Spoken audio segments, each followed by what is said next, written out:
Well, it finally happened. We're jumping on a little bit early because your Chiefs know who they're going to play now. There's no saving the Denver Broncos. I thought they'd put up a good fight, but they did not. The Bills are going to win this, and that means your Chiefs get the Texans in Arrowhead next week. Welcome to RGR football. We're going to have a good time. A little bit of live reaction here as this game winds down and the next one's about to start, and we're going to go through it for you of what it means for the Kansas City Chiefs. I thought the Texans played great last week. We're going to have some discussion around that. Dan's got some things he's got to get done right now today, but Dan, how you doing? I'm doing good. I'm just making sure that the people know we're live. So I'm tweeting out right now that everyone go ahead and join us on the YouTube channel so that we can talk about this. I'm with you. I also thought that they would put up a much better fight than they did. And early on, it was looking promising. Okay, defense shows up second half, and the defense didn't come out of the tunnel. They just stayed back there and decided that the Bills were going to be able to run away with this football game, much like the Houston Texans did against the Chargers in that football game. Oh, boy. Justin Herbert's not really beating the allegations right now. I know he's only made 2 playoff appearances and lost both of them, but still, man, I believe he's a great quarterback, and in some of these situations, you gotta play a lot better than that. But this is probably one of the best case scenarios, in my opinion. What do you think? Yeah, I like the matchup. I mean, this is the weakest of the division winners. We knew that going in. The fact that they were able to manhandle a team yesterday doesn't really make me more nervous. I'm perfectly fine with that. If we take a quick look over here, folks, at what it does look like, this is the current score. And when we get into the bracket, and this is what it all comes down to. By dismantling the Chargers clearly weren't ready. I'm a little surprised by that, but I do feel 100% it was more on outside of a really good performance from Derek Stingley that I maybe didn't expect. I felt like the Chargers did this to themselves, not the other way around. Whereas I felt the Ravens looked tip-top. I think the Bills have looked super clean. Little slow getting out of the gates, and kudos for the Broncos for jumping on it. But it feels like the favorites have been a little bit slow to get going this whole weekend.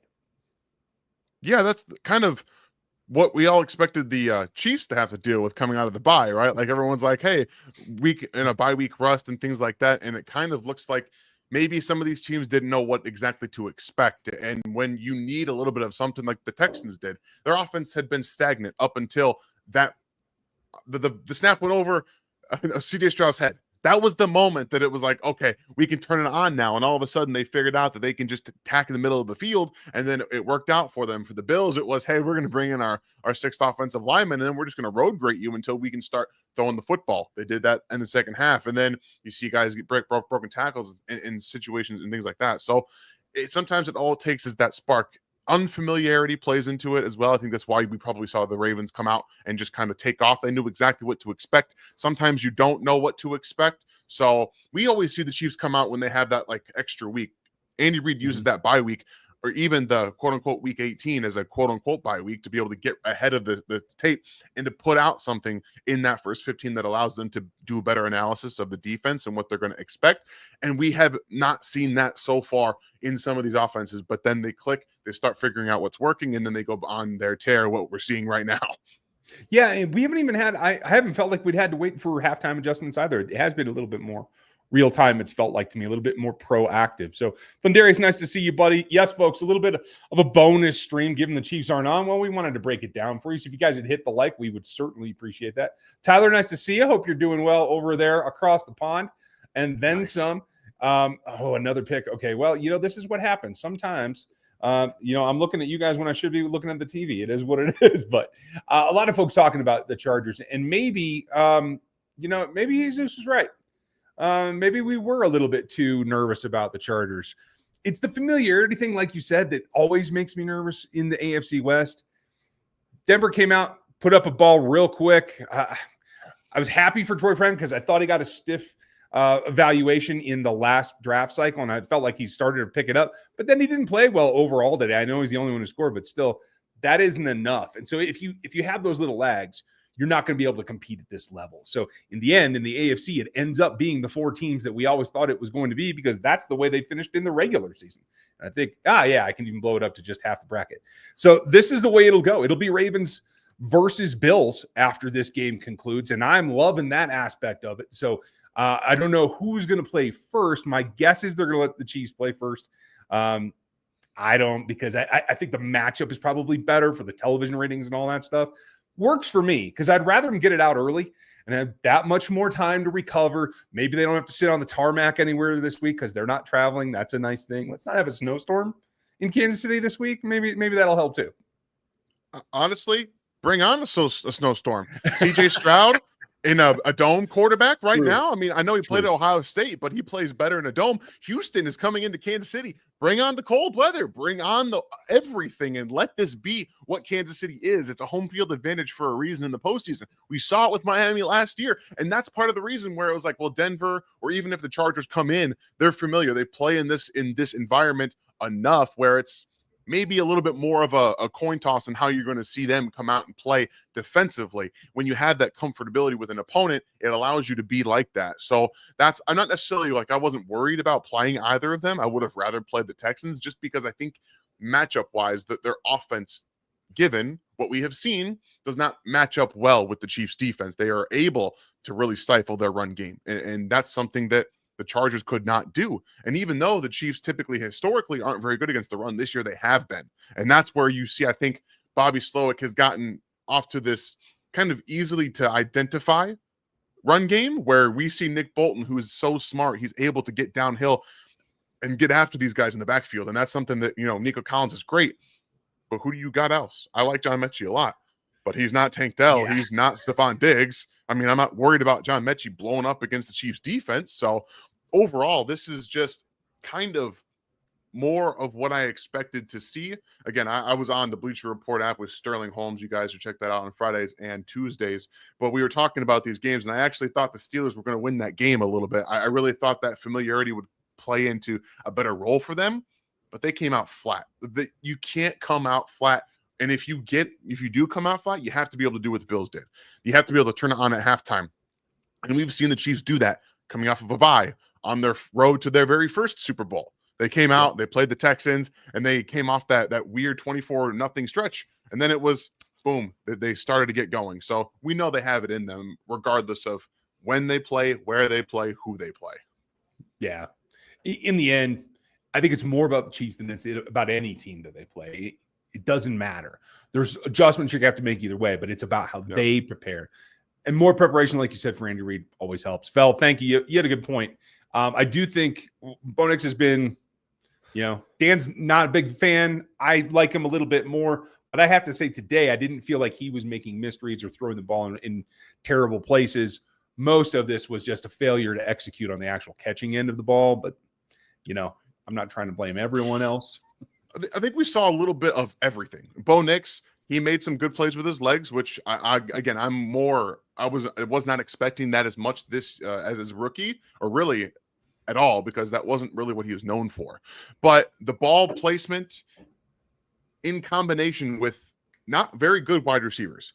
Good wide receivers can make ball placement not a problem because they catch the football. But Troy Franklin, Devon Vele, all these guys, Marvin Mims, are not good catchers of the football. That's why they have not been high-impact players to this point. And I know Marvin Mims has done a good job of being that screen guy or deep threat, but overall, he's not a true wide receiver. And we're seeing why. Like the catches, they're not there. So part of it is the wide receivers can't make those plays. But one of the problems I had with Bo Nix coming out was he is one of the most inaccurate ball placement guys. Accuracy and ball placement are two different things. He puts it on the receiver, but it's just, where is it going to be? Is it going to be here? Is it going to be here? Is it going to be here? It's all over the place. It's not at the numbers. It's not right here allowing them to catch the football. So he had some weird misses as well in this game, but he got on the move. He made some plays with his legs. He made some throws on the move. So I think this was fine, but it was more baseline from what I expect from Bo Nix, to be honest with you. You want to be on camera? Come on, kid. Let's talk some football. I got kids running around here. What are you going to do? I will tell you this. To get to Beefy's, I'm not worried about the weather. I don't care. As long as it's sub-zero, Chiefs have the advantage. That's all I know. Absolutely. I think that, I'm not really worried about facing anybody because playoff time comes, this team turns. We're going to find out, again, what they are going to be playing like next weekend. We know they're going to face the Texans. That's going to be a fun matchup. Again, I'm a big CJ Stroud fan. We will get more into the nuts and the bolts and the nitty and gritty of how this game is going to go next Friday. But overall, it doesn't matter who they play. Bills, Ravens, the best outcome is that the Ravens and Bills play each other. That's going to be a shootout. Both teams are going to put up 40 points. It's going to be physical. They want to play physical. They want to do that. They want to duke it out. Waste all of your good stuff next week, Buffalo and Baltimore. Go at it. Whoever survives that game is going to have less arrows in the quiver when they come to Arrowhead. Exactly. And that's the bottom line as far as it matters. We do have some questions. We are going to get to them. We have a new sponsor for the postseason. That is going to be over at Underdog. Make sure you check them out. We'll do a full spread for you tomorrow. But you got anything cooking right now that you're a little bit worried about? I was worried about it until that last interception. Yeah. So if you guys, I'll have an Underdog lineup. I'll pull it up for you. Actually, it was mid-game. I forgot to put it in before the game kicked off. So I come in after that first drive of Josh Allen, and you get Khalil Shakir on 2 quick receptions, which bumped his receptions up in game to 6.5 higher or lower. I'm like, no way he gets more than that after the quick game. And I went lower, and then I have Josh Allen throwing 1 or 2 touchdown passes, which was another really good in-game one, because at the time they had Bo Nix for 2.5 higher or lower and Josh Allen for 1.5. And I'm like, give me the 1.5 on Josh Allen. And then I had Bo Nix lower than 43.5 longest completion. His very first pass, the big one, was 43 yards. I'm like, no chance the Bills let him throw down that far again. Hit the under on that one, and then I had Javonte Williams higher than 23.5 rushing yards. And it looks, because they're not throwing the ball to Khalil Shakir again, that we are going to hit a nice little payday on Underdog. Make sure you guys use the code RGR to sign up, and you get your deposit bonuses. So that's a lot of fun. We're going to be doing these throughout the postseason into the offseason as well. I have a lot of fun on Underdog every single weekend, and I hope you guys will join us in that endeavor. And I will get the link up there if you guys want to start playing. It is a lot of fun, and we've been with them before. They wanted to be here for this postseason with us. We appreciate Underdog. Beefy, how worried are you about the Ravens in the AFC Championship game? I feel like they learned their lesson and will run the ball more than 6 times. That's probably true. But again, it's about the game flow. And so especially as long as you limit the huge plays, Derrick Henry running for 60-yard touchdowns is bad. But if he runs for, a couple of first downs, if he's cutting them off at 5-6, maybe he gets a 12, something like that, then you're keeping them honest and making them grind. Then it's up to the offense to put up points better, faster, and put the pressure on them to get out of the run game. It then becomes a focus on the Chiefs offense and being as efficient as it can, be as explosive as it can to keep that lead, get out to that lead and just keep the pressure on them. That's how you're going to have to play the Ravens if it's them. Absolutely. And they're going to learn some of their lessons. The Chiefs are going to learn some of theirs too. They couldn't actually move the football after the first 2 drives of that football game when they put up 14 points. From there on, it was a slug. They have a different array of weapons in this football game. They have Xavier Worthy. They have Hollywood Brown, who in my opinion is an X factor for this offense, because we've already seen him be impactful, knowing exactly how Patrick wants him to be in the offense, and you have DeAndre Hopkins added to it. So they have a different offensive dynamic than they had last year. Obviously, we're going to get a very good look at whoever starts at left tackle for the Chiefs, because that's been the rotating door, right? That's been the problem this year, left tackle. I believe it's going to be DJ Humphries. And if you guys checked out my film review on Wednesday, I dive into some of the struggles he had, some of the good things about what happens, but also why it's probably best to start with him. You can always go back to Joe. That's the main thing here. Yeah, I agree. And a lot of people, it's funny, do not agree with us. I think we're actually the minority from what I've seen mostly across the league.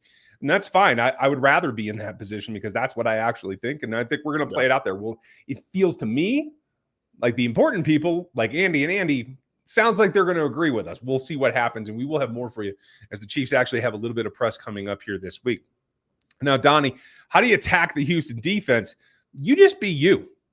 You use the motion. You don't let him be stagnant. I thought Stingley played great. I don't know if he can play that well 2 weeks in a row against Hop and Hollywood and X and everybody else that's going to be on that field. A lot more savvy, I feel, when your leading receiver for the Chargers is a rookie, and nothing against Ladd. Ladd actually made me a lot of points in my playoff fantasy run. So those of you who bet against me, you get what you deserve. But other than that, like, it's not as dynamic a pass attack that just faced the Houston Texans. So I feel like Chiefs are in a much better position. They're going to spread around. They're going to poke and prod and find the spot, but they will have something special specifically for Stingley and a team that they played earlier this year. I'm really not too worried about it. What about you? the problem here is that you're going to have some of the pass rush figured out too. That was the pass rush that I was worried about in the first matchup. It didn't really show its teeth. It showed up against the Chargers, against two really good tackles. I know Rashawn Slater's been dealing with an injury, and they also will knife inside, and that's part of the problem as well, is that you're going to have to deal with some loopers, some quickness off the edge with Danielle Hunter and Will Anderson Jr. So the game plan, motion them to death, send guys over, make them think that extra half second so they can't just tee off on you. They have to also be able to run the football effectively, at least a little bit. So a healthy Isaiah Pacheco, at least better. A rested Kareem Hunt attacking the interior. Danico Autry coming back was also a huge factor in that game. He was battling some injuries, but he was all over the field against the Chargers.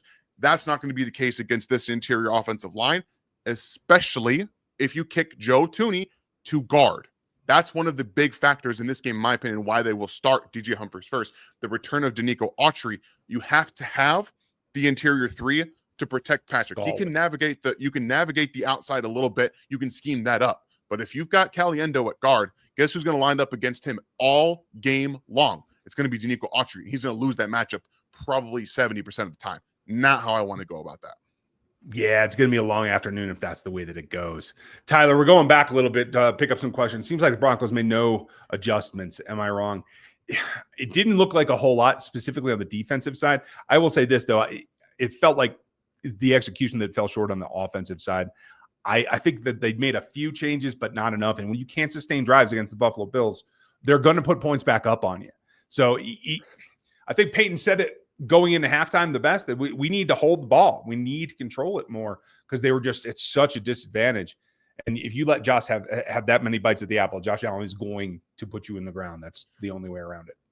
I will say, I think that the Broncos specifically didn't trust their receivers to be making lots of plays outside of Courtland Sutton. And when you can take somebody and put them on Courtland Sutton and shut him down and force Devon Vele, no tight end. Again, there were like no targets to the tight ends in this football game. Some running back out of the backfield, but a large portion, Bo Nix was going back there. His first read, second read maybe wasn't open, and he was taking off. He was leaving some clean pockets too. It felt like they were just uncomfortable because the Broncos are a lot of just schemed up plays. And if you can take those schemed up quick options away, what is there? There's not much. And that's another part of my problem with the Bo Nix quarterback stuff and why everyone was, in my opinion, jumping on the ship a little bit too much, because I still think he's limited as a mental processing and then the ball accuracy and the willingness to really throw the ball into some of these tight windows. He wasn't doing it in this game. He was not. Yeah. He was not doing it. Very risk adverse until the end of the game. I completely agree with you on that. The willingness to actually try to thread the needle, not there. I will say that the accuracy a little bit more. I don't think it's a processing issue myself. I don't think that there's enough built back into this offense for him yet. I think that will change next season. And you're right. One catch for Troutman, one catch for Kroll. And Kroll's been the guy that they've kind of leaned on a little bit. And obviously one giant play for Troy Franklin, but only 2 catches. When you can be that single-threaded in any side of the ball, that is an advantage to your opponent. There's just nothing you can do about it. Micah asked, again, evidently I missed the first one. Will Hunt let them wear all red for the first time this year? I don't think Hunt has anything to do with it. I believe it's the league that puts that down. It's not up to the owners in any way, shape, or form. And I honestly think the TV people have some more input to it than the owners do, because they want the visual on screen to be X, Y, or Z. I don't know. But I think they do have a chance to do that, though, because I do think they like the look overall. Michael, do you think that there'll be a decision on Watson this week? I think they'll take it right up to like Friday, and I don't think there'll be a decision. I think he probably won't play right now. I'm guessing that against this team with Nico Collins and obviously no Tank who got them last time, I think they're probably going to roll as is and let him have another week to get ready, because I do think in the AFCCG they need him out there no matter who the opponent is. I agree. I think he's going to play a little bit.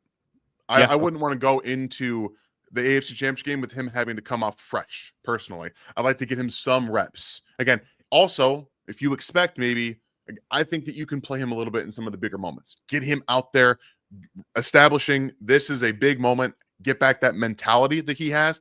that's probably their best course of action. I think he's going to be playing a little bit, not a ton, but overall, you want to put the big corners on Nico Collins and shade safeties his way. So Josh Williams, what do you got for me? A little bit of Jalen Watson. What do you got for me?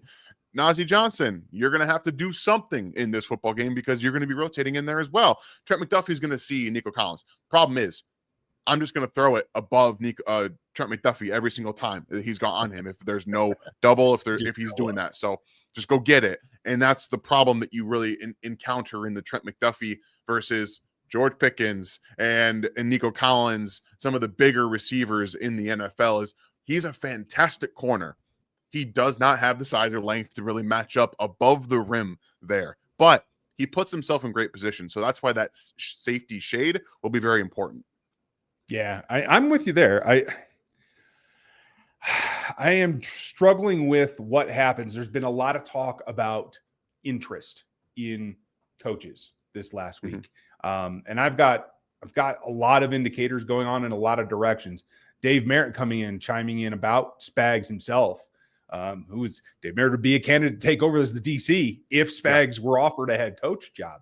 But for those of you who have not seen my latest piece over on NFL 33, I'm going to encourage you to go check that out because it was all about this guy and lack of sane process and decision-making, because it did come out here a little bit ago. Mike Vrabel is heading back as the coach of the Patriots, and no one loses more than Drake May. That's my thesis, because if you look at how quarterbacks were supported in Tennessee under Mike Vrabel, it didn't go very well. They're still stuck with Will Levis, for God's sake. So if you're concerned, or if you're a Drake May guy, I think there is a reason to be concerned. And that's just a little bit of news that I wanted to share because I just saw it come out. Who starts at LT? We both feel like it should be Humphreys. We'll see what happens. We should have some information tomorrow. They were in on Friday. They practiced light yesterday. They're off today. So tomorrow will not be a typical Monday. We may get some pressers. We may get a practice report. I'm sure Matt will hook us up whenever we know what did happen. But my guess is it's going to be pretty light. They were in pads on Friday. That was very interesting to me. What do you take from it? Travis Kelce talked a little bit about how this time off on his podcast, the New Heights, like getting some competitive nature in during this time off is important. You have to be able to put the pads on and hit a little bit here and there to be able to keep that level of, I guess, play going. You don't want to go 2 weeks without hitting anybody. That's not how you prepare for the NFL, like in any way, shape, or form. So they understood the situation, and that's another thing. This team is so prepared. They've got back-to-back Super Bowl runs. They know how to prepare for it. So this is, everyone's like, oh, there's so much time off. They're just going to have rust. Maybe a little bit of physical rust. Mentally, no. They're going to be as sharp as any team in the NFL, if not more so, because they know exactly what it takes. And there's a reason they went 15-2. Basically 15-1 with an asterisk. Let's be very honest about that. It was not a situation they were really trying in the last week of the season because they didn't have to. They know what they're doing. So I expect them to come out like they have with pretty much every single playoff game that they have, except for some slow starts in the Super Bowl. They come out, they know exactly how to execute, they fire, and they get the ball moving. One first down, and that's all it's going to take. That's usually what it takes anyway. That first down, and then they start moving. They start moving. And that's all I expect. Yeah, I have to agree with you. John, nice to see you, buddy. John's one of our original members. Great to have you back. I feel like the Chiefs played Baltimore in the AFC-CG. Who do you say? I have trouble. The way they look today, I feel like the Bills would narrowly out-margin the Ravens right now, especially if Zay Flowers is not on the field. But it feels to me like he may be back. Yeah, the way that Bo Nix ran on the defense, Lamar Jackson's going to have a field day. And the problem is that they clearly wanted to stop the run against the Broncos, but they weren't really prepared for Bo Nix to take off as many times as he did. Yeah. Now you have to be twofold. You have to want to stop Derrick Henry, but also remember Lamar Jackson can take it. So that's going to take away some of the run defense from Derrick Henry. I think the Ravens match up very well, even without Zay Flowers, who I thought was going to be a bigger problem for the Ravens against the Steelers. But if you can't stop the run, you can't stop the run without TJ Watt. By the way, everyone keeps saying TJ Watt, Defensive Player of the Year. Where's he been? Where's TJ Watt been? he's been ineffective, right? Rendered ineffective by Juwan Taylor a few weeks ago, and he was a no-show in the playoffs, a no-show. So please stop it. TJ Watt's great, and he's been awesome. So let's just stop. Myles Garrett, that whole AFC North thing, just stop it. We can end it right now. But overall, I think Baltimore is going to edge out the Bills in a shootout. It might rival what we saw from the Chiefs and the Bills in that gigantic 13 seconds game in terms of points. I think that it could just be an explosion of points in that divisional round matchup next week. I'm here for it. Let them wear themselves out. Exactly. Casey, nice to see you. Biggest challenge against Houston on both sides. Will Anderson on the defense, and what would you say on the offensive side? It's Nico Collins, because again, I'm not worried about anybody else. Nobody else can beat you. I like Joe Mixon, but their scheme has been largely ineffective for the most part, and the Chargers' rush defense has gotten progressively worse over the course of the season, and going into the postseason, it was just not very good. So it's Nico Collins. You stop him, beat me. Beat me. That's all I care. I'm just going to keep saying it over and over again. You double Nico Collins and you say, that's it. You can't beat me otherwise. And I don't believe that they can. Yeah. I think if you neutralize Will Anderson, I think you're probably in good shape. Now, obviously, Hunter, the rest of the front is solid. Stingley coming off of a great game, but again, not the same kind of matchups. And that's what's got me feeling a little bit more confident in that, especially if it is DJ that goes there, because the thing that he had trouble with was that super speed rush that Benito gave him. Same thing that we've seen happen a couple of times, but with a more power-based pass rusher like Will Anderson, who can dip and rip on you, but he's mostly going to play through your shoulders, not around it. That, I think, sets him up to be a little bit more centralized and a little bit better place to start in this playoff run. Yeah, I think also getting the matchup against Benito is going to help him. If anything, it's going to watch the tape and you say, okay, how did I get beat? How am I going to overcompensate that? How is Joe going to help me on the inside? That's another huge portion, because no offense to Kingsley, he's not played with him at all, and very rarely. And he didn't know what the hell he's doing either. So you have to remember that there's gaps, right? Those B gaps that get created, large B gaps from tackles oversetting, they don't look as big when Joe's over there, because he's got a great sense of where to be and how to be. So they're going to have 2 weeks to kind of get on the same page and say, here's how I'm going to take this. Here's how you're going to take this, and how we're going to situate this. You want to overset? I'll take a little bit of half step to my left in case someone comes to the inside, and I'll have my right hand here on the inside of the A gap, and they'll have that all figured out. I hope so. I'm really interested to see. Night Hunter, nice to see you back. Hope you're doing well, buddy. I think you have some questions in here. I'm just tallying up a few others as we're getting ready for the next ball game to show up. I hate this lag in between. This is why we don't do these live reaction shows, because there's just too much gap to fill. It gets old. When you stream the entire NFL draft like we do, you get sensitive to filling gap when there's nothing to talk about. So absolutely true. Which we will start into the draft talk here in a couple of weeks. Don't you worry. Dan's way on it. You can go see everything from him at Draft Network. And I've begun as well. We will have content for you like we always do. Let's see. Who's got the next question? And that is a Zeus. Is Humphrey in training camp mode? Will he be ready? I think he's a little past training camp, but it's like preseason games, right? But now he's got a couple of games under his belt. He's got what, 80, 90 snaps. So it feels like, okay, that's your base. I think that's good enough to start with and be ready to come in and play a playoff game. I'm with you. It's just not going to rust off. And I think that, again, if you watched the breakdown that I did, his pass sets looked good. He looked comfortable. That's the biggest thing for me. Yeah, in the end, it's about how he plays, not when he plays or how much he plays. So I think he'll be set. Feeling pretty good about that. Bo Nix, a mobile quarterback. It's a shame their offense takes full advantage. Yeah. I do think, again, his performance today gives you another leg up, like Patrick coming off of the ankle and being healed up and having that much time. This is what the bye was all about. So if they give you the same looks, if you do get that matchup, Patrick can take full advantage of any of those rushing lanes that Bo Nix did as well. And honestly, in my opinion, as much as Bo's a good athlete and I do like what he does, Patrick's more instinctual in my mind. And as a runner, I think is harder to bring down.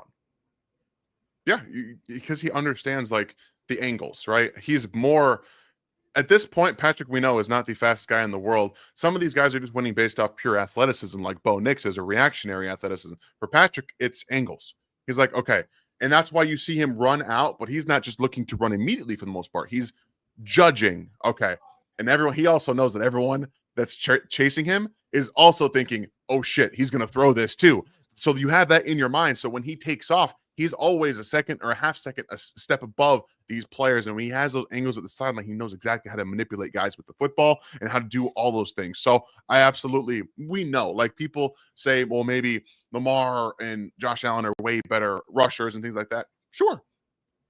Scrambling is very different. And I think that all three of these guys are on the same level in terms of scrambling, because right now I will say Lamar Jackson has taken the next step as a passer, in my opinion. And he is also looking to throw the football when he scrambles as well. So all three of these guys are in their own tier, and then it's everybody else, in my opinion. Okay, I'm with you. I lost a comment. I misclicked on it, but somebody had asked you about setting up for not the Shrine Bowl. Yeah, the Shrine Bowl. Did you catch that one? Yeah, I can go back up and find it so we can put it up so that you guys get the actual answer, because I don't want to leave someone out. Here we go, Joseph. Who should I watch at the Shrine Bowl? Well, there's a lot of players, just like the Senior Bowl. I will say that they've done a good job of getting some of their players. The problem is they don't play like an actual real game, so there's not going to be any hitting. It's only drills. So just take that into consideration when you watch some of this stuff. Kyle McCord has committed to the Shrine Bowl. He has finally come out. He's not going back to Syracuse. Not going to try to go back to Syracuse. He's going to play for. So he's one to watch specifically because of how he played this year at Syracuse. Different quarterback than he was at Ohio State. He's definitely someone to watch. Conta Mumfield out of Pittsburgh is an underrated wide receiver. Make sure you get eyes on him. Running backs, Phil Maffa, Clemson, very good player. Another underrated. This running back class is absolutely loaded. But you've got Trey Harris, wide receiver, Ole Miss. He's a guy who could, in my opinion, could be pushing for the first round. There's Jabbar Muhammad, one of my favorite players in the draft. Siobhan Ravel, who he doesn't have to do anything because he's injured, out of Eastern Carolina, cornerback.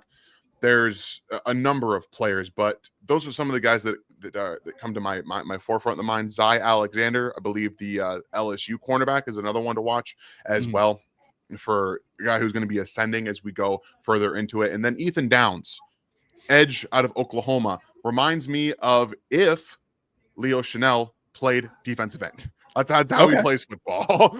I like it. I'll take that every day, maybe twice. All right, so there's just a little rundown. There's obviously a lot more players. Well done, yeah. And I haven't even looked at their roster yet for that particular All-Star game. So just the fact that the Hula's come and gone and I'm already behind, it is what it is, right? Hey. Is McCole Hardman back? Not yet, Arrow. He could be. And they don't have to technically activate him. He's in his window. So they don't do anything until, I believe, they would have to make that designation Thursday, 2 days before the game. So, and we are under the assumption that they will play the Chiefs on Saturday. That is pretty standard here. When the AFC plays first the weekend of the wild cards, they generally play first the following weekend as well. So that's just a guess, but we will back it up when we get the official announcement. Alex, if we don't re-sign Bolton based on previous actions, could Leo play Mike? I know Drew played in his absence and his body feels a little bit small. And here's where you get into the rub. Leo's been playing Sam because that's where they needed him to be, because they had Willie as the Will, and now they moved Drew to Will. So if that were to happen, Leo was a middle backer at Wisconsin. He can certainly do that. I think, honestly, at this point, I don't know how you feel, but his development in terms of man coverage has surprised me a little bit more. I'm more comfortable with him as an MLB now than I was last season. Absolutely. And that's one of the things that you kind of bet on, right, with the athletic traits. Can he get better mentally in coverage? Because the physical tools were always there. Great mover in space. And it was more of, I don't know where I'm going because they just send me on mug blitzes and I just go after the quarterback. Wisconsin did not ask him to be a true coverage linebacker. And that's part of the problem with developing young players, is that they have to basically learn on their own too. We forget, when you're drafted, you are part of a scheme now. You are not developing. Okay. typically coaches don't care about your development. They care about how you develop in their system. So if you are drafted to do something, you're going to be developed in that way. But Leo, again, played middle linebacker. He's been Sam playing more defensive end for the Chiefs this year, but we've also seen the athletic tools, and as he's gotten more comfortable in the system and the scheme to understand his responsibilities, those all come hand in hand. Don't forget he was the spy against Lamar Jackson in the opening week of the game, like of the season, and he was doing a damn good job. So the tools, along with the mental acuity, are all there for him now. And if they wanted to pluck him out and be a middle linebacker, I'd be okay with it because he has that experience, but also because of the coverage growth. I'm not sure they want to do it, but I would totally understand it. Yeah, I agree with you too. And I will say this too: people were disappointed with Cam Jones's performance last week as the middle linebacker. But I will tell you this: his natural position is a will. So there's enough room to move him around into a more comfortable and maybe a more beneficial spot for him as well. But this draft, my guess is, contains another linebacker that is somebody maybe in the top 100 that they feel can get onto the field in the coming season. So it is about that churn. Now, I'm not going to rule out Nick Bolton coming back, though. So we'll deal with that after the season. Thanks, Alex, and thanks for the support, buddy. We appreciate you. If we 3-feet, do you think the team will agree to HBO Hard Knocks if asked? No. Andy Reid will never do that. Everything that I've heard from within the building is he will never agree to do that. There's already too much stuff being made about the Chiefs. They do the franchise. They're not going to say, yes, HBO, we want more access to cameras inside because there's already a ton, and they don't want to have this much. They do it because Patrick Mahomes is the face of the NFL. And so they're limiting as much as they can. Obviously, he's already done quarterback, so there's that too. Yeah. No, Andy Reid's not gonna let it fly for that with the franchise that already happens in season. Yeah, I don't think so. And I'll tell you this. I mean, I've been covering this team for 10 years. 10 years in a row, they've denied me a credential to cover the team. And I always get the same reply. Hey, sorry, we just don't have room. So we're not going to make you a season-long credentialed media member. They're not going to do that with 10 other cameras because the media room's small, the training room is small. We all heard the reports, right? It's logistically difficult to film the Chiefs on a day-to-day basis as well. And I think that might be a factor. Beefy, random question, but I've always wondered, as content creators and analysts, do you ever miss watching football just as a fan, or do you still find joy watching games?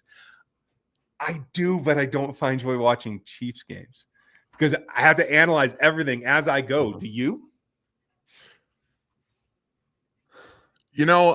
I've grown as a football fan.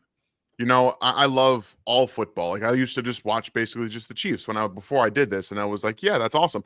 As I've done this, I've grown again because as the knowledge of the game grows, the more you appreciate different things from different teams. So watching schematically how they attack, things like that. So I love when I was watching the games, like the playoff games, I love it. It's fantastic. I love watching football. I'm never going to stop loving that. With the Chiefs, it's like, oh, okay, because I take, we both take notes. So I'm sitting here, okay, what's the personnel here? Oh, snap the football. Who am I going to watch in this play sometimes? Oh, there's Patrick throwing something awesome. I forget who I'm watching. So it's actually kind of more frustrating sometimes to watch the Chiefs because I have so many different things to pay attention to, and they make me lose what I'm trying to watch. And so that can be frustrating, but then I get to watch the game on all 22, and it's just like, yeah, this is what it is. I love it. I tell you what, though, it has made me appreciate other teams. So, and it's funny because the theme for me has become very much like I would guess a lot of coaches are like this throughout the league. When they watch Thursday Night Football on Amazon, right, and they have that all 22 look, I'll bet most coaches watch that because that's what I watch. I don't give a crap what the announcers are saying. I'm there. When I watch college football playoff games, you can go check my DVR. Oh, yeah. It's all the Skycast because I want to see the whole field. I don't care about the broadcast again. That's the difference. It's more joyful, but it's still analyzing so we can see more. And no offense to Sam Shortstein, can we stop with the in-play analysis? It's not good half the time. And most of the time, he doesn't actually point out anything interesting. I'll be very honest with you. It's always tough making television. Will we see Steve Nelson in this game, or will Watson be ready to go? Definitely a little concerned about CB2. I am as well. And I just don't have a feel for it yet. From what I understand, he looks fine in terms of movement, but obviously hasn't hit anybody. They had the padded practice Friday, and it's been a ghost town since then. haven't heard a word. So if he looked good there, hi. My guess is Avery would be happy if he was on the field, and I think she might be right. But if not, I think Steven Nelson is still a break glass in case of an emergency guy. And unless they feel like they cannot literally put CRW or Nazi out there, I think they feel like they can go to a playoff game with McDuffie and Joshua and Jalen. So I think it's an either or is what I'm saying. Yeah, I think you want to have both guys active. That's best case scenario. You get both guys active so that you have them in situations where maybe they can get some reps. If maybe the game's out of control a little bit, you can put them in the end of the game and get their legs under them. I think that's overall the best course of action for the Chiefs. Yeah. And Aaron, this is what we're talking about, trying to see when he will be back. He will play this postseason. I just don't know when. Yeah. I hope that they activate him soon, just in case they get to the point where, if they were to get upset that he didn't even get on the field, that would be terrible. Sorry. I'm trying to put stars on stuff here, folks. Not trying to throw them on the screen yet. I'm getting there. Would you take Tyler Warren in the first round if he were available in case he picks? That's a tough one. It's a tough one because you have other needs, and it depends on what they do in free agency. If they can fill some real big needs, again, in free agency, you get your offensive line kind of figured out. They also need to we don't know what their plan is for left tackle. I still think it would be Kingsley, but if they have a different plan and they want to kick him to guard, again, I wouldn't be mad at drafting him in the second round and saying, hey, you might be better as a guard, and maybe he turns into a really good guard for you, but it wouldn't be ideal. I still like to see him at tackle, but if they get most of their plan figured out, give me Tyler Warren. Give me Tyler Warren at 32, and it's not going to happen, to be honest with you, because he's going much further than that. But break glass in case of emergency. Don't be surprised if it's Colston Loveland that ends up in the Kansas City area at 32 because of how he played, not how he played, but how Michigan's offense played. And considering what he does athletically, I think that he would be a very good addition to this Chiefs offense, and they would just seamlessly hand it off after Travis Kelce retires because I think Colston Loveland is the tight end one in this class. Do you really? Okay, that's interesting to know. I just have trouble seeing them make an investment in the first round in tight end at all, given that they already spent that pick on Wiley, and now they have Hendershot, and I feel like Gray's not going anywhere anytime soon, right? I don't think he's a TE1, although he has outplayed my expectations every time I say that. So what the hell do I know about what Noah Gray is going to become? But I would have a hard time with them spending on that position in the first round, period. If they did, it would tell you everything you need to know about Peyton Hendershot and Jared Wiley, which I've been trying to tell people that I was not on the Jared Wiley board to begin with, and it would cement my feelings about the situation. Okay, fair enough. And that's fine. I think I had him as a fifth. They took him in the fourth. I don't, or did they take him in the fifth? They did take him in the fourth. Okay. So a little overdrafted. I'm not going to bitch about it, but that's fine. Do you think that DJ plays guard or left tackle? Maximo, he will be a tackle. DJ Humphries is not going into guard for any reason whatsoever. He's too old for that. From that movie, he's too old for that shit. Not doing it. Yeah, he's way too old for it. He's done. Devil Juice, nice to see you. What do you think of Mike Green from Marshall? I haven't gotten any tape on him yet. Have you? Dude is probably, if he's not the best, he's one of the best pass rush tool bag players along with counters in the class. He goes seamlessly from pass rush to counter, inside, spins inside. He's got that great ice pick move where you always want to see them take that elbow they spin with and hit him in the offensive lineman in the side. He's always very clearly doing that. He's got a good plan of attack. He's obviously a bit smaller, so this would not be something that the Chiefs. Maybe. I think he has more ability to play the run than, it's Marshall, so you have to remember that he's coming from Marshall. This is up a step, right? It's much like the player, I forget the guy's name who was drafted by the Cowboys this past draft, who was another not underclassman, but small school player that ended up going a lot higher than I expected him to. I forget what his name is. I'm sure people in the chat will remember his name, but that's kind of how I see it. I think that he can be a legitimate 4-3 defensive end. But it wouldn't be a fit. And again, if they go to Dan Cullen is your. Why am I'm thinking of Dan Mullen, and for whatever reason, Joe Cullen. Of Joe Cullen. is a 3-4 outside, then you would be like, okay, yeah, I'm not surprised if he would be like the pick in Kansas City for that. Yeah, Spags' future will be a thing. I think Spags is going to get some attention. I don't know that he's going to get offers. I'm just not convinced of it yet. Maybe it happens. Micah's right. He had a lot of sacks. Against who? That's my first question. Exactly. It's the competition, but the fact that he's doing it, regardless of where it is, 17 is a ridiculous number anywhere. I said the same thing about the kid from James Madison last year, and I was James like, Madison's I got even to a give him step some leeway. step down from Marshall, in my opinion. Like it's even not lower. Not in terms of the teams that they play. It's closer to FCS than anything in my mind, but I get it. Okay. Do you see Remigio taking punt returns? I absolutely do, and that's why I'm questioning whether McCole gets back onto the roster or not. Because I think you agree, but I don't want to put words in your mouth. I feel like Remigio's been the best punt returner they've had in the last 8 weeks. Remigio has been the best punt returner they've had since Tyreek Hill was traded to the Miami Dolphins. I'll be honest. Even with the return, what he just did. That's what Dan just did. Even with the return that you had from Tony, like it's different because Nico is going to give you everything to go with it. Special teams, playing, and actual. Oh, he's not a locker room cancer. Hey, what a plus, right? Here's the anthem for the Eagles-Packers coming up here. Mike, geez, you need some respect on your I appreciate that. They use your sound bites on the franchise. Yeah, I heard several people have told me they've been using some things on the franchise.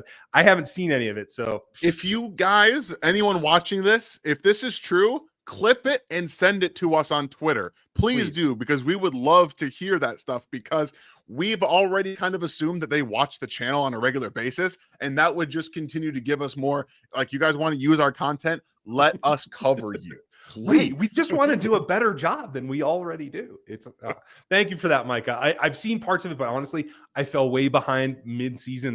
Me too. I'm too far behind at this point. Travis, thank you. Mind giving us a game plan on how you think Reed and Spags will attack the Texans? And how do you feel about the matchup? I'll give you an overview. We're going to break it down this week, and we'll have the game plan video for you on Friday. And it does take some research to get through all that. But going off of we played them fairly recently, I think the big thing is what the Texans want to do is try to emphasize and do what some other teams have done and try to run harder. I think they're going to throw Mixon at the Chiefs more and try to see what they can get to break loose to then play action to Nico, because they were relying on Tank Dell quite a bit to stretch that field. He was a big part of their game plan the first time. And so now they have to change gears completely. So my expectation is that you're going to have to hammer the run early if you're the Chiefs defense. And I mean A-gap blitzes and sending Bolton and sending Chanel just to get that stopped. And then I think you can go back to putting them in a place where they have to pass to play from behind is my guess. No, you're absolutely right. And I think offensively, you're going to do a little bit of what we've seen the Chiefs do. We're one of the top 5 teams in motion before the snap, because you want to still set up anything with Xavier Worthy. Let's not forget, did they have? Yeah, they did. Never mind. Xavier Worthy's been slotted into his natural role now. They don't have as much experience defending that in his natural role and actually executing it properly. Hollywood Brown makes this whole thing work out for the Chiefs, much like it would have been had Rashee Rice not gotten hurt. So I also think in the postseason, a guy who's going to be showing himself again, because especially against this matchup, DeAndre Hopkins, you got 3 games, buddy, for the rest of your life. This opens up against your former team. Let's go ahead and get you 100 yards plus and a touchdown and see if they just can't stop you. Because if they line them up on the outside against Derek Stingley, who's on anybody else? I love what they do. I think that I had his name in my head, the Georgia DB who's been playing fantastic. It's right on the tip of my tongue. Kamari Lassiter is awesome. He's not covering. He is not covering. I'll say it again. He is not covering Xavier Worthy or Hollywood Brown. It's not happening. I'll tell you, I'll put it this way too. When you look at the evolution of this season, right? So had to deal with lots and lots and lots of injuries. We all know that. But it's been, for the most part, kind of a piecemeal replacement, right? Hollywood goes out, X becomes your Hollywood. Yeah. You lose Rashee Rice. Hop becomes your Rashee Rice. Now you're getting to the point where, what your third receiver was going to be a combination of Watson and Juju, right? Now you have them all. The only guy you don't have back is Rashee. So now you have both Hollywood in the role he was meant to be in. And because Hop has replaced Rice's role for the most part, not all of it, because they do have some differences, obviously because of age.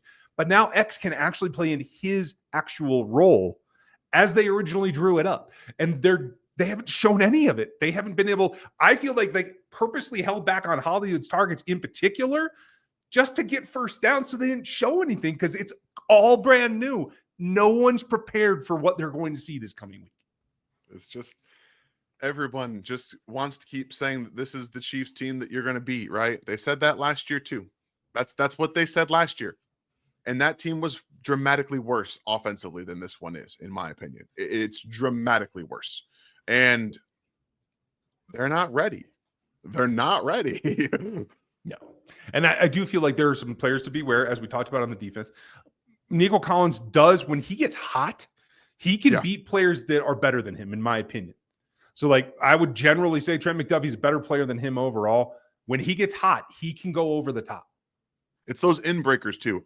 I believe CJ Stroud was 11 to 12 on throws over the middle of the field in the game against the Chargers. That's honestly where the Chiefs are going to be at their weakest, with in between the safeties and the linebackers. You cannot let Nico Collins enter that 20 yards down the field area or 15 yards. You cannot. If he does, he's getting the football. And if they're not able to get at CJ Stroud, which I think they'll be able to, that ball's coming out, and it's going to be completed most of the time. You can't let them continue to just dice you up over the middle of the field. You have to be aware that that's the only way they can be successful. They cannot throw the ball outside the numbers, and they don't really want to. They don't have Tank Dell to do it. And that's the big thing is if you can take away that middle part of the field from them, they stylistically don't have enough to actually threaten you down the field. And the key to me, and then we'll talk about this in depth on Friday, now the Eagles and Packers are kicking off. It's about not getting drawn out of what you want to do. In my opinion, the Chiefs want to play too high all day long. You don't want to be in single. You don't want to have to put that extra man in the box to stop Joe Mixon. If you can stay out of single high, you're going to be in good shape, because that flash, especially when he sits down on those digs or he does those crossers and just kind of sneaks up the seam, you have to flash as a safety. You have to show that you're coming downfield to go take that ball away. And it's much easier to deter a quarterback if you're coming from a too high look down into the middle instead of a single, because you're just in their vision more. And it is more of a deterrent, in my opinion, to especially a quarterback like Stroud that I don't think is willing to just let it rip anywhere, anytime, like some other gunslingers we know. I'm with you. By the way, I have the game on right now. The return man for the Packers fumbled the football, but it was a very clear and obvious leading with helmet, hitting with helmet. But then they showed the replay, and the Packer player recovers the fumble. He has the football. He has the ball. I can see it right now. He's clearly got it. Okay. See, I'm on YouTube TV, so I'm behind you. I'm seeing guys milling around right now. I haven't seen a replay. That's what I'm seeing too. Like now they're milling around. Like I'm a little behind you probably. So that ball is probably going to be overturned, going back to the Packers, in my opinion. Okay. Oh, I see what you mean. Okay. Yeah, it's out on the ground. Oh, and kudos to him. He gets it back himself. Yeah, he does. Good job.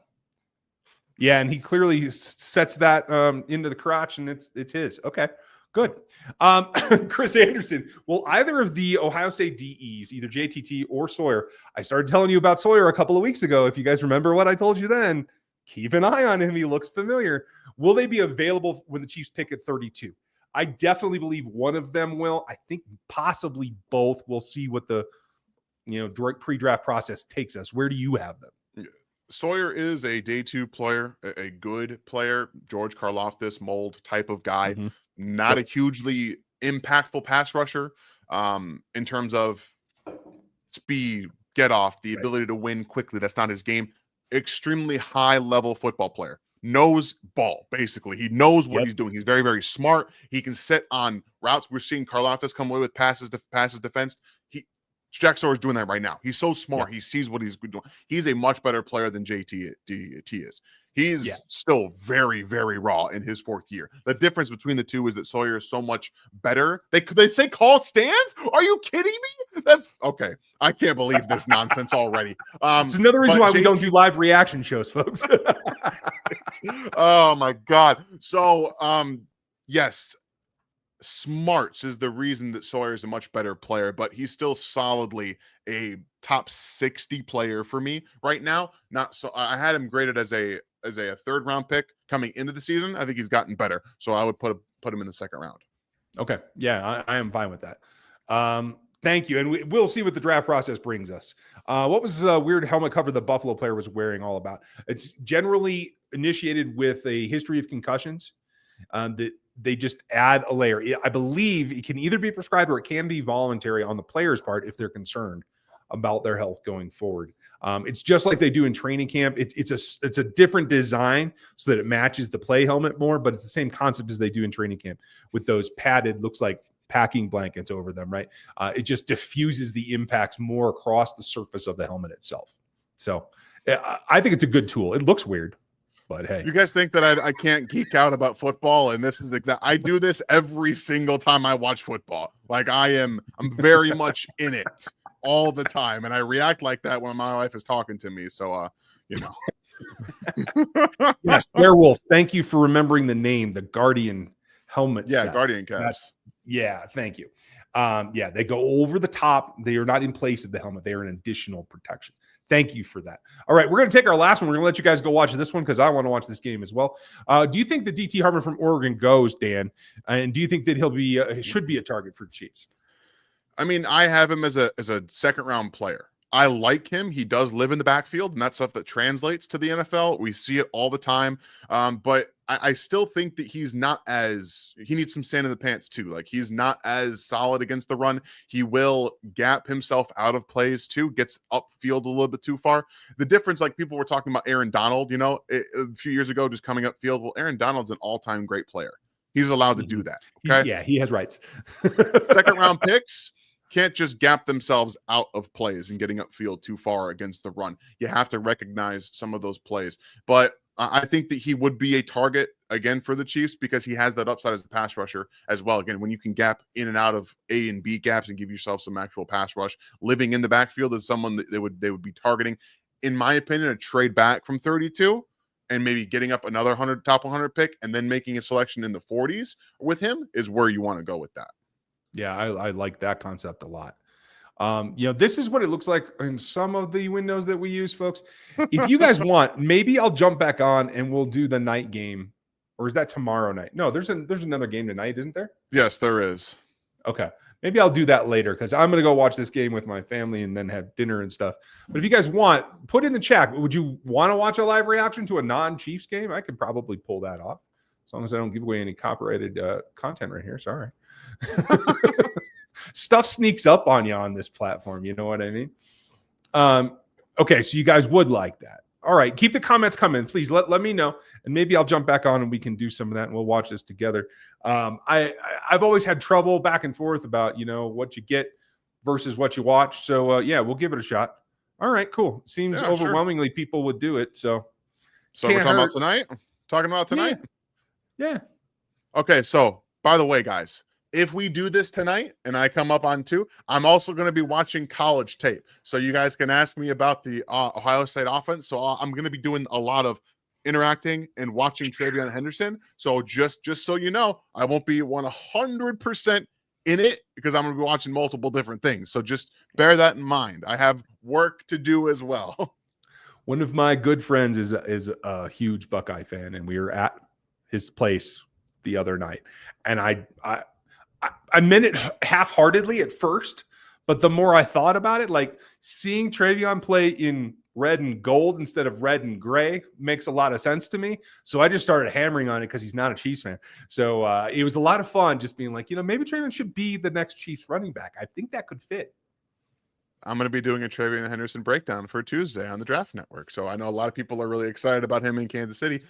And I think there's a reason to be, especially considering that they probably want to go from a one workhorse back to a two backfield. And that fits perfectly with what he wants to do because his body doesn't handle the workload of a workhorse back the best. So you get the explosives, you get the pass protection, which he's really good, by the way, and you can just kind of work it out.